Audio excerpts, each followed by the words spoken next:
अस्सलाम वालेकुम।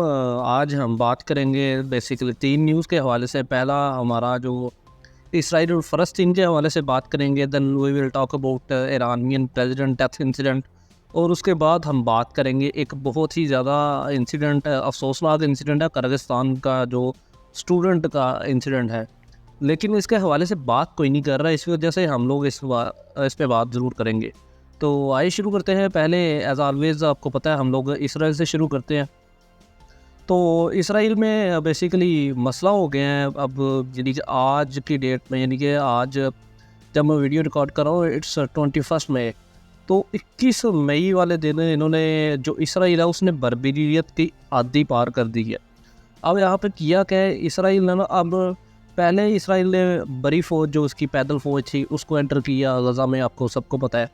दैन उसने एरोप्लेन से जो चीज़ें मिज़ाइल वगैरह दागने शुरू किए थे।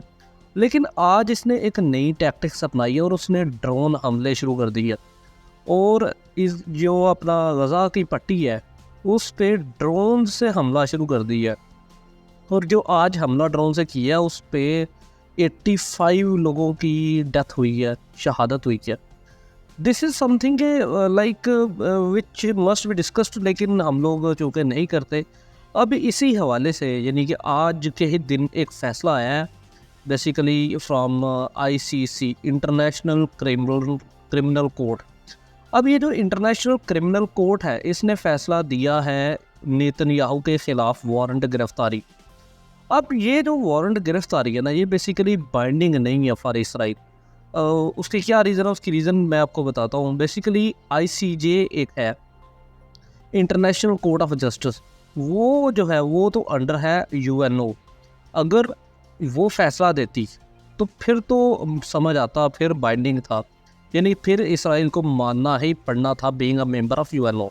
लेकिन ये जो आईसीसी है ना, इंटरनेशनल क्रिमिनल कोर्ट, ये बेसिकली एक इंडिपेंडेंट अदारा है, ठीक है। इसने वारंट गिरफ्तारी जारी की है। आप ये कह लें कि इसकी हैसियत सिंबॉलिक सी है, लेकिन अगर इसराइल इसका मेंबर होता तो फिर ज़रूर इसको गिरफ्तारी देना पड़नी थी। लेकिन अब चूँकि आईसीसी का मेंबर ही नहीं है इसराइल, तो इस पे बाइंडिंग नहीं है कि वो इस फैसले को माने।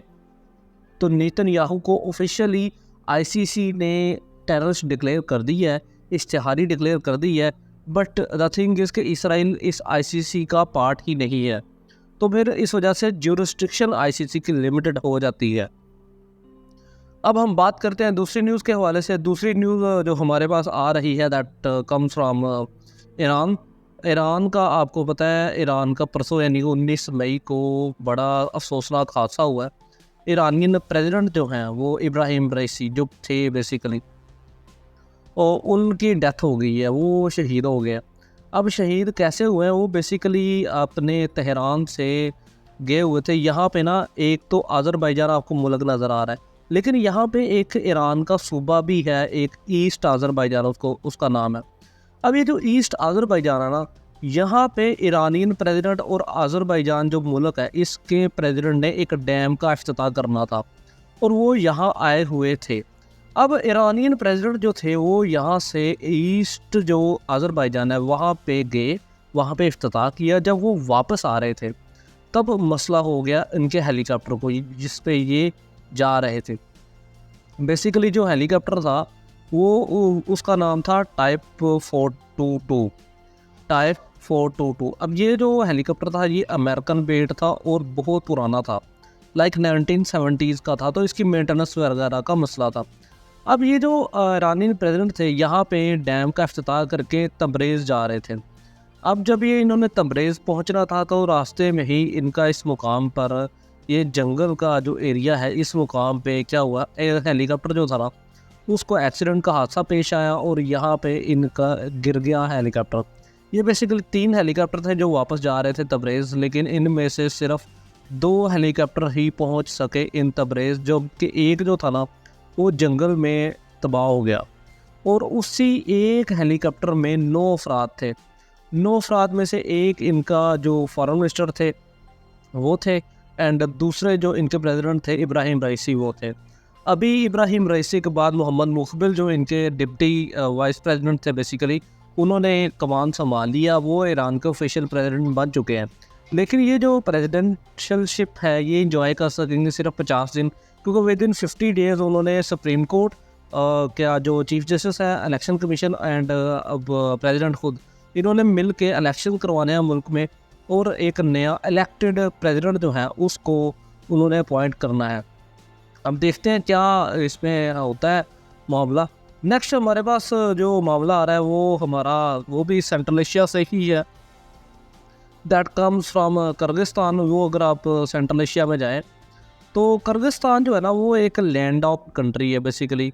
वैसे तो सारी ही ये जो स्टेट्स हैं सेंट्रल एशियन स्टेट्स वो लैंड ऑफ है, लेकिन किर्गिस्तान की अगर बात करें तो ये डुअली लैंड ऑफ है, यानी कि इनके साथ भी जो ममालिक हैं वो भी लैंड ऑफ है। अगर आप चाहे नीचे बात करें ताजिकिस्तान की, ये भी लैंड ऑफ है, उज़्बेकिस्तान की बात करें ये भी लैंड ऑफ है, ऊपर आप तुर्कमेनिस्तान की बात करें, ये जो है सॉरी अपना कौन सा मुल्क है ये वाला, कज़ाकिस्तान, इसकी बात करें तो ये भी लैंड लॉक्ड है। तो ये ताजिकिस्तान किर्गिस्तान जो है ना ये डबली लैंड लॉक्ड कंट्री है, ठीक है, सिवाय इसकी जो चाइनीज़ बाउंड्री मिलती है उसके। तो यहाँ पे मसला क्या हुआ, किर्गिस्तान में आपको पता है बहुत सारे पाकिस्तानी इंडियंस और फॉरेनर्स जो हैं वो मेडिकल की तालीम हासिल करते हैं, और यहाँ की मेडिकल की तालीम जो है ना वो आपको लाइक बहुत सस्ती है। अच्छी है या नहीं है उस के बारे में like it's an ambiguous statement, लेकिन यहाँ की तालीम कोई इतनी ख़ास रेपुटेशन की नहीं है, लेकिन उन्होंने अपना इंफ्रास्ट्रक्चर इस तरह बिल्ड किया हुआ है कि इनकी जो मेडिकल की तालीम है ना वो सस्ती है यहाँ पे। तो उस वजह से ये जो ममालिक है ना साउथ एशिया से, इंडिया से, पाकिस्तान से, बांग्लादेश से, इवन अफ़गानिस्तान से, यहाँ से काफ़ी लोग किर्गिस्तान पढ़ने जाते हैं, मेडिकल की एजुकेशन लेने जाते हैं। अब यहाँ पे मसला क्या हुआ, किर्गिस्तान पे जो ये जो बढ़ता हुआ फॉरेन इन्फ्लुएंस है, इसी को देख के यहाँ के पे जो जीनोफोबिक एलिमेंट्स है इन्होंने बेसिकली क्या किया है, यहाँ पे अटैक कर दिया हम स्टूडेंट्स पे। तो ये जो मसला था ना that was the whole in Kyrgyzstan. अब यहाँ पे रिस्पॉन्सेज जो आ रहे हैं ना वो बड़े लाइक हार्ट रैकनिंग आ रहे हैं। पाकिस्तान से बड़ा गलत रिस्पॉन्स आया है, इंडिया से बड़ा गलत रिस्पॉन्स आया है, बांग्लादेश से बड़ा गलत रिस्पॉन्स आया है। उसके हवाले से हम बात करेंगे नेक्स्ट वीडियो में। Thank you very much for listening and stay updated with the mature minds, stay tuned.